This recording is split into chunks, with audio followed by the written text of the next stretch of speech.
તો હાલો મિત્રો, અમે 2 મહિના પહેલાં સાળંગપુર ગયા ત્યાં ટુ વ્હીલ લઈને. ત્યારે મેં શૂટિંગ ઉતાર્યું હતું, તો એનો મારે બ્લોગ બનાવવો છે.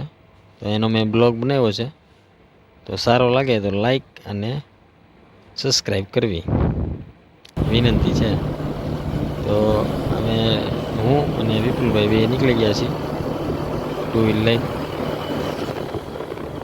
બગદાણાવાળા હાઈવે ચડ્યા છીએ અત્યારે. બગદાણાથી પાલીતાણા, પાલીતાણાથી વલભીપુર, વલભીપુરથી સાળંગપુર. તો બગદાણા તો ફાઇનલી પહોંચી ગયા છીએ. તો આ બગદાણાનો ભગનેશ બાપાનો આશ્રમ છે. નીકળ્યા હતા મોડા, 4 વાગે નીકળ્યા હતા ને એની 200 કિલોમીટર કાપવાનું થાય, એટલે અમે નોન સ્ટોપ હાલ્યા જ જવાના છીએ. એટલે 8, 9 કે 10 વાગે સાળંગપુર પહોંચી જાય એ રીતની ગોઠવણી છે. તો રાત તો પડવા આવી છે, તો રાત પડી જ ગઈ એમ કહો ને. તો હવે આપણે ફાઇનલી પહોંચી ગયા છીએ સાળંગપુર. તો આ સાળંગપુરની જગ્યા છે. એ સાળંગપુરની જગ્યા હું તમને બતાવું. આ હનુમાન દાદા છે. ગુજરાતમાં ઊંચામાં ઊંચી મૂર્તિ હોય હનુમાન દાદાની તો આ સાળંગપુરમાં આવેલી છે. બહુ આલિશાન મૂર્તિ છે. કષ્ટભંજન દેવ હનુમાનજી કહેવાય. તો તમે મૂર્તિ જોઈ શકો છો, અદ્ભુત મૂર્તિ છે, બહુ સુપર મૂર્તિ છે. અને આ મંદિરની જગ્યા છે. આ અમારા વિપુલભાઈ છે.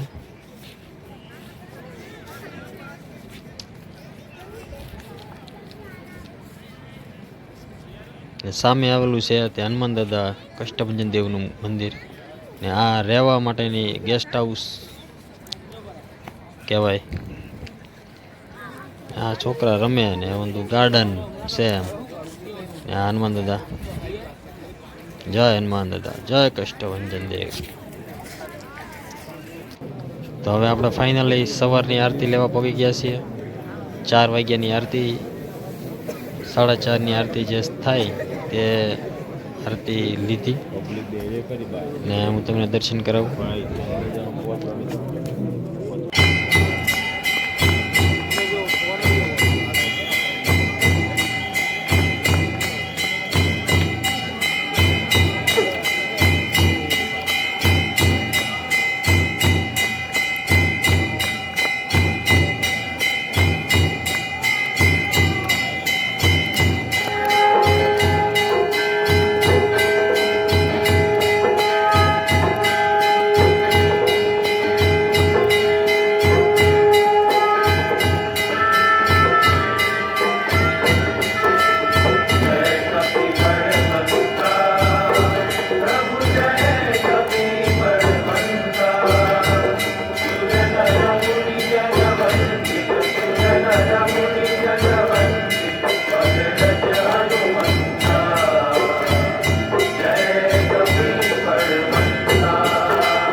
સાડા 4 વાગ્યાની આરતી લીધી. તો હવે જે સવારમાં આરતી થાય, જેને મંગળા આરતી કહેવાય, એના પણ દર્શન કરવા છે. એનો પણ આપણે લાવો લેવો છે. તો હું તમને એનો પણ લાવો લેવડાવીશ.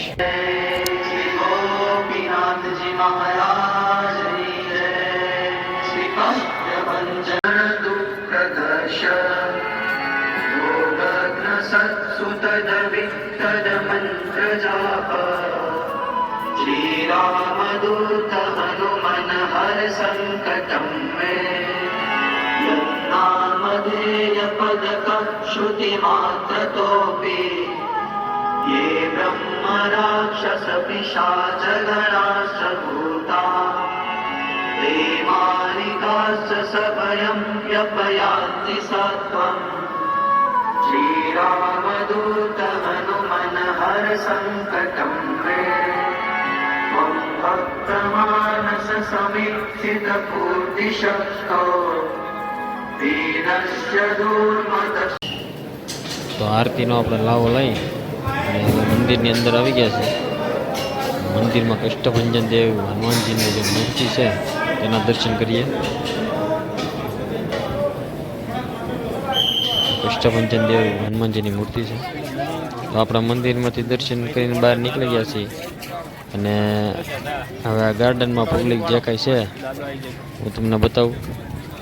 આપણે શનિવાર સવારની જે આરતી બે લીધી એનો લાવો લીધો, તો એ સારી લાગી હોય તો એને મને સબસ્ક્રાઈબ અને લાઈક કરજો. જય હનુમાન દાદા, જય કષ્ટભંજન દેવ.